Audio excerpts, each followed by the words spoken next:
Tiger fans. So I know I missed last week's video. I could not get it done, so I apologize for being a week late. But as you can see, I have my younger brother with me.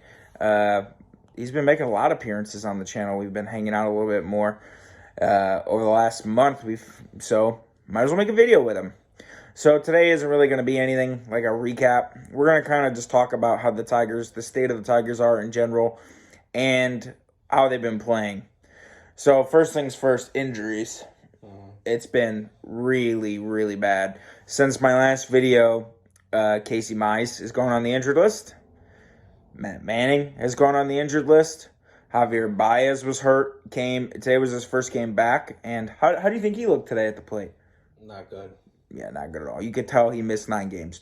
And he was on the injured list. Robbie Grossman was hurt, and he's been back now. He's finally starting to swing the bat, though. Thank God. He was playing really, really bad. But he's been swinging the bat. So basically, the name of the game is they haven't been starting pitching has been really bad. They've been hurt, and their offense has been extremely inconsistent. So let's start on a positive note. Miggy 3K. So much like the Miguel Cabrera 500 home runs, him and I were together, and we were hitting baseballs up at a field, because that's usually what we do every time we hang out. And Miguel Cabrera got his 3,000th hit, and what an accomplishment, man. It's crazy, just watching him to, his prime, crazy, 10 years ago, we were in the World Series and stuff. And now, he's, padding his achievements. It's crazy, 10 years has just gone by that quick, he's doing all these milestones. I go back even further than that. I can remember 2008, I was a sophomore in high school, and I can remember sitting in geometry class and seeing a kid wearing a Miguel Cabrera jersey and thinking, wow, how the hell did he get this? Miguel Cabrera's was only been here a month, and they already had Miguel Cabrera jerseys. And I don't know about you if you can remember that far back. No. I remember, 08, because you had, Edgar Renteria and Jock Jones and D-Train and how good they were supposed to be that year. That much I remember. I can remember being so excited. I knew who Miguel Cabrera was because I remember watching the 2004 All-Star game when Miguel Cabrera was in the home run derby at PNC Park, and watching him and David Wright and Ryan Howard, all those guys hitting. And I knew how good Miguel Cabrera was. Now, Miggy was, by 2008, Miggy was an established person, an established hitter, but he really wasn't like he was by 2014, where everyone's he's a former Triple Crown winner, former MVP, or he's regarded as the best hitter in the game. Because you got to think, from 11 to 15, he won 4 batting titles. So by 14, 15, his status and people viewing him as a potential Hall of Famer was extremely on the climb. 2008, Miguel Cabrera was 26. He had already made the All-Star team 4 times already. But you got to think, 2008, Albert Pujols was in his dead nuts of his prime. And I guess if you want, we could touch on this real quick. Albert Pujols, Miguel Cabrera, first 10 years. Who you taking? Him and I had this conversation a while ago, but I threw Mike Trout in the mix too. I was out of those 3, who would you take? You're not going to go wrong with either of them. But I probably only Pujols because of the glove. Yep. Pujols was better with the glove, but Pujols just had really ungodly video game numbers for years. But again, you're not going to go wrong with either of them. I'm taking Pujols because he was a better defender than Miggy. Pujols was a more complete player, and if you look at Pujols' first 10 years, even versus Mike Trout's first 10 years, it's insane. Now, Trout plays center field, though. Yeah, well, I'm just saying, just out of the hitting aspect, I guess. But out of, getting older-wise, Cabrera's done better than Cabrera had a better drop-off than Pujols did. And Cabrera wouldn't have had nearly as drastic drop-off if it wasn't for injuries. Because he had those couple seasons with the bicep stuff, and he missed a bunch of time. But anyways, going back to 2008 when we got him, I was really excited for Dontrelle Willis, because Dontrelle Willis was more of a superstar than Miguel Cabrera was, because Dontrelle Willis was a rookie, he had that big leg kick. He was extremely popular. So I was extremely hyped to have Dontrelle Willis.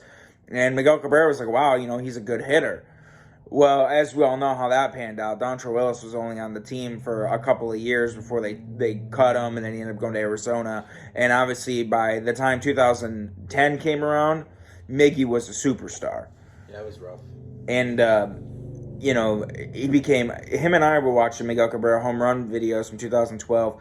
And it's crazy because you look at Miguel Cabrera now, and when he was going after that 3,000 hit chase, everything is just like dink and dunk singles, and just a couple. He had an infield hit and a broken bat hit, and you're watching these balls that he's hitting the other way for like a bloop in single, and you're looking at those videos in 2012. And Miguel Cabrera still had his legs underneath him and still had power, and all these balls he was hitting to right center field.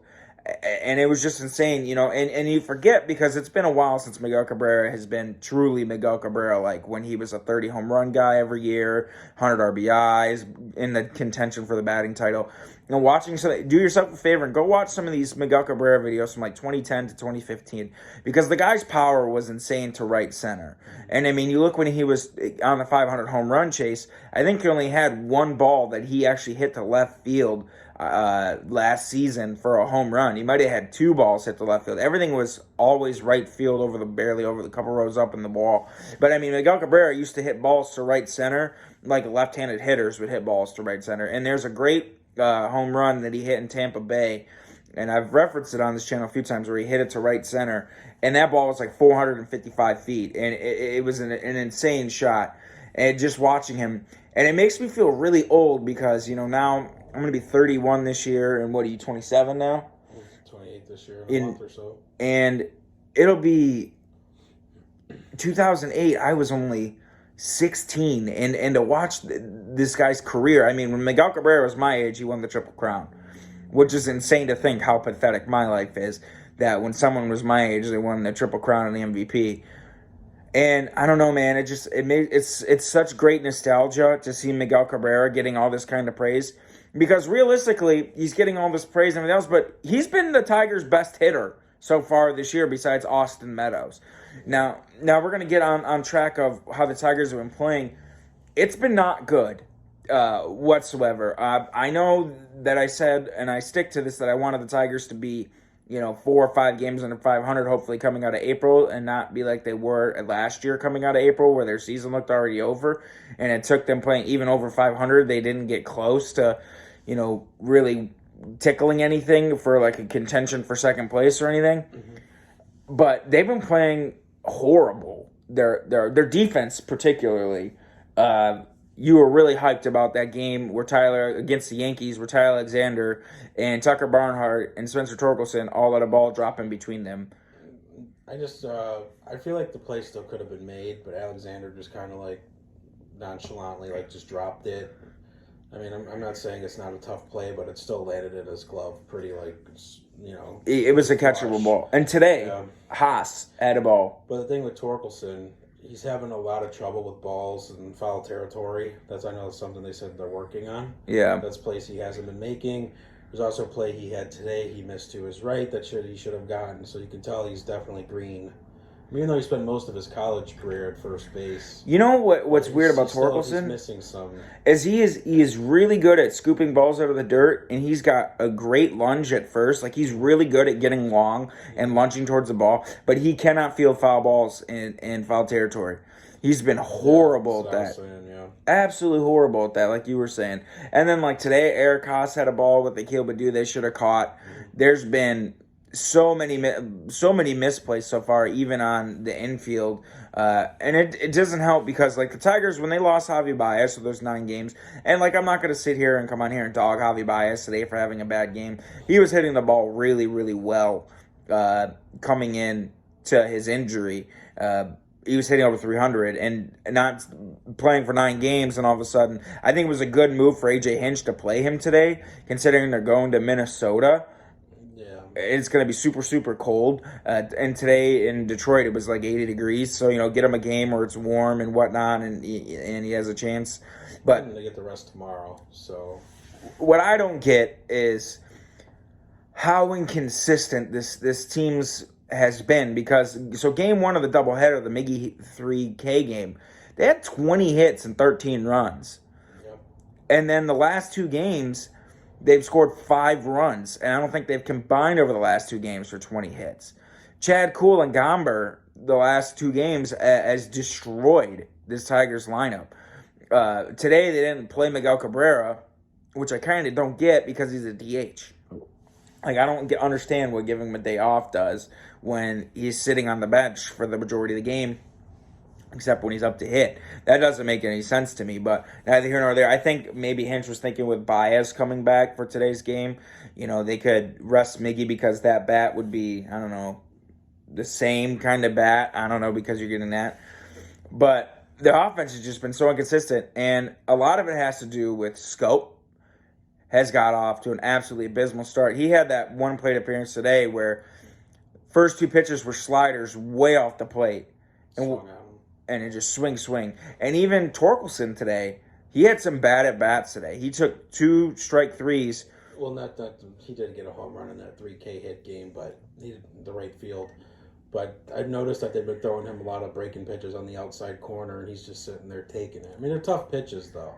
But you can tell they're starting to adjust to him a little bit. And he's just taking those outside sliders. Yeah, because I think for his first couple games, when he was like that 0 for 10, he was so scared about not swinging at strikes that he was taking too many hittable pitches.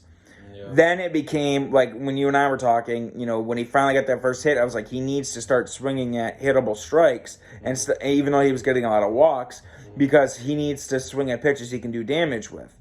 Now, like to your point, you're right. He's hitting the fastball when he can, but teams are getting ahead of him with junk a little bit on the outer third of the plate. Yeah, I mean, look at this bats today. There was nothing but sliders. Yeah, on the outer third of the plate. So, I mean...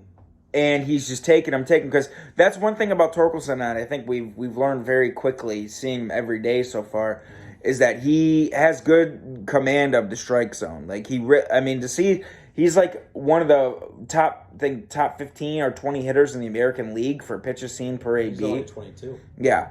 So he's trying to not, and his chase rate's really good. It's only at 22%.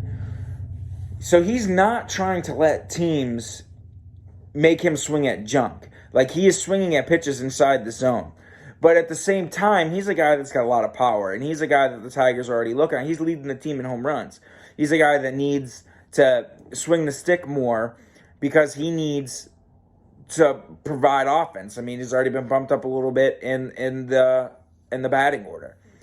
So I think he's getting a little too patient at the plate, and I think teams are seeing that he's kind of patient at the plate, and I think teams are realizing that we can steal breaking balls on the outer third because he's mainly looking to hit fastballs, particularly up, and they're just going to keep stealing strikes and then put Torkelson on the defensive.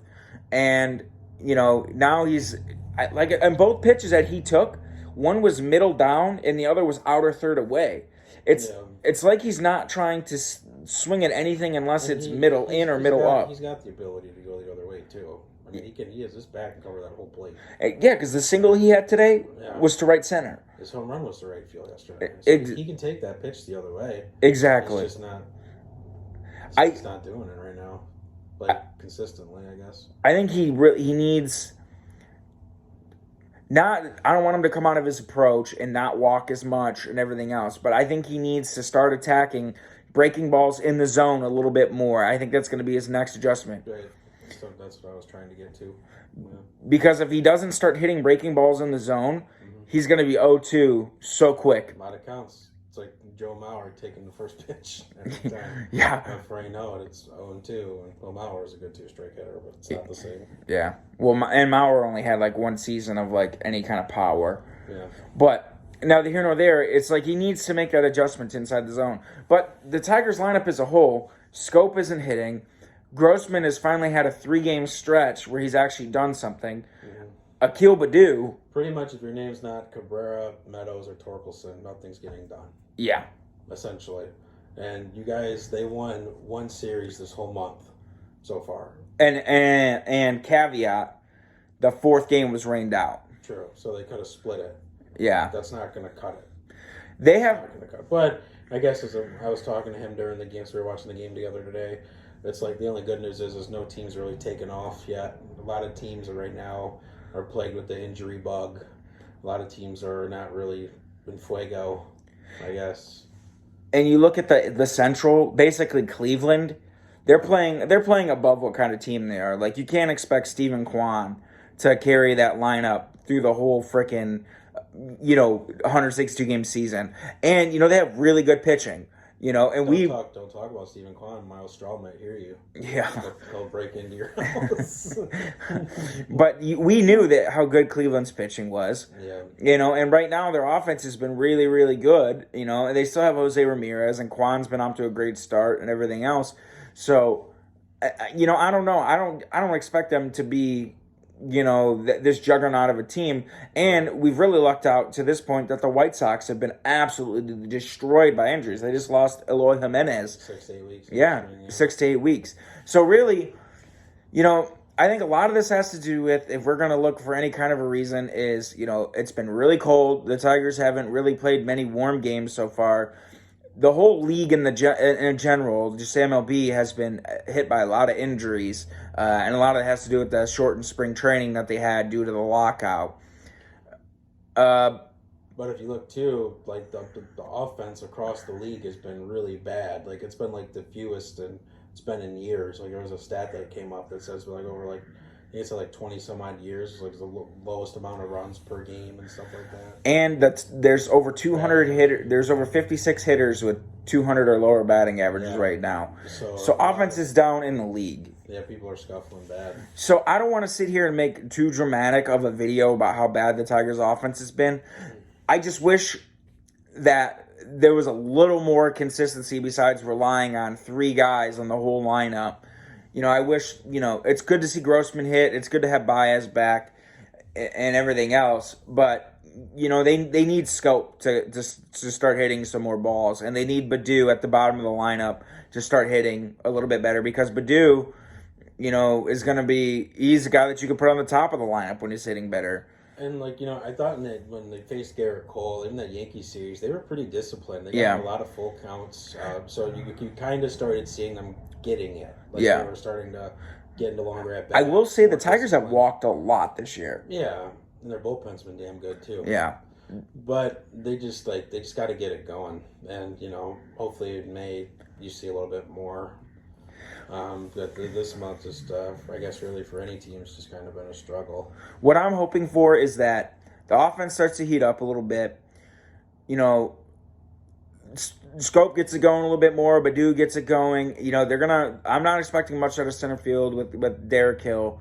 I just want to see a little bit more consistency through the lineup. But what we need to get healthier. Casey Mize and Manning have both been sent down to Lakeland to do throwing sessions to see where their arms are at, which is absolutely great news considering, Mize doesn't have anything that requires surgery with an elbow sprain, and Manning was just a solely precautionary thing with his shoulder. So I think if you want injuries to happen, let them happen in April. Yep. That way you just have them for the rest of the year. Yep. And get it out of the way. And we move 1 month closer to having Riley Green on the lineup. Yep. I think in about 2 weeks, Riley Green starts rehabbing his foot because it'll be middle of May, which would put him back at the first week of June, which is going to be a huge boost because not only do their defense need it, because they need to put Baddoo in a corner spot, they need another left-handed hitter, and you could put him in the 7th hole in your lineup, and it'd be a really nice boost. I kind of want to touch on this because there's really not much thing to make about the Tigers right now because there's just nothing really to talk about besides me. I kind of want to touch on their pitching where it stands. So, Mize, Manning, like I said, Tyler Alexander, his first couple starts, not good. His last time out against the Yankees, how long did he go? An inning? Yeah, he had 40 pitches the first inning. Yeah, he didn't survive very long. And then they had that weird injury with Brian Garcia. Yeah, he's fingernail. Chipped the nail or whatever. And I thought it was more of an embarrassment thing because he threw the ball in the ground. So he's like, yeah, coach, look at my nail, it's fucked up. See, I thought it was an embarrassment thing, but I guess he actually did chip it. But they still could have won that game. Yeah, they had a bunch of chances they squandered. They could have won that series, really. But Michael Pineda started. What a frickin' first start for him. And Willie Peralta's come back and did what he basically did for the last half of the year for the Tigers. He looked really good. And the Tigers' bullpen has been extremely good. And Andrew Chafin's getting close to coming back. And Andrew Chafin's a very good pitcher. He'll be a welcomed addition from the left side. So, in retrospect, be patient, Tigers fans. It's coming. Last thing I want to touch on before we end this. Bo Brisky. Looks good. Wow. Okay. You got to pick a guy's first start. Mize, Skubal, or Casey Mize was pretty fucking good against the White Sox, though. Or Skubal or Brisky, who had the better first start? Not even looking at the numbers. We have no preconceived notion, just based off the eye test. I love Brisky, though. He's got some good stuff, a fastball. That changeup, I think Bo Brisky on the mound had the best looking stuff of those three in their first starts. I agree. Yeah. Bo Brisky. So I listened to the Road Detroit podcast. And they were talking about him last year. Bo Brisky was a 27th round pick. He was extremely slept on. The Tigers get this guy. He shoots up through their prospect rankings. They start him last night. They say he throws 94. He was hitting 97 on the gun. His curveball is wow. It's a plus curveball. Yeah, his breaking stuff is fucking nasty. And his changeup was as good as he has one of the best changeups on the staff. I can't think of a guy who has a better changeup on the Tigers right now than Bo Brisky. And Bo Brisky has one major league start. And the insane part about it is he said last night he felt like his first start was horrible. Which to me, he probably felt that way because of the scoreboard. He made two bad pitches. Yeah. He made a bad pitch to your boy Connor Joe, and he made a bad pitch to Charlie Blackmon. He had a little bit of issues in the fourth with a couple of walks, but I think his stuff is going to play in the big leagues. And if Tyler Alexander continues to struggle in the rotation, and Bo Brisky has maybe, say he gets 3 starts, and say 2 of his 3 are similar to yesterday's, I think there's a chance that they could put Brisky in the rotation and put Alexander in the bullpen. And I think Alexander in the bullpen would probably be a little bit better as a long man versus trying to get a line out up 2 times over, 3 times over. He puts a lefty in there, too. Yeah, and it puts a lefty in there, too, which would be an added thing. Mm-hmm. But Brisky, guys, watch out for this kid. If I could buy his autograph, I would, but they have no autographs of him because he's such a high-round pick. But, man, he looked great. So, sorry for kind of like a sporadic video. There really isn't too much to talk about. You know, offense in the MLB in general has been down, and nobody's really hitting and killing it right now. Offense is down, injuries high. Yeah, I mean, that's the way it is right now. Like the Giants and Dodgers are playing good, you know, and the Angels are playing good too. You know, Mikey Trout's had a couple of bombs at his first game back, but really in the AL Central, it's been really boring. The Guardians, have been playing better than are in first place. The White Sox are hurt. The Twins are a 500 team. You know, the Tigers have been inconsistent. They've only won a singular series. Their pitching has been hit or miss. They've had a couple of good starts, but with a bunch of bad ones with some injuries already. Their offense has been inconsistent, so there's not really much here to talk about to make a quality video. But if you want an update and know how the Tigers are doing, they're hurt, their pitching's inconsistent, and they need some guys to step up. But congrats to Miggy on 3K, and Bo Brisky looked great last night. So that's all I got for you guys today. You got anything else?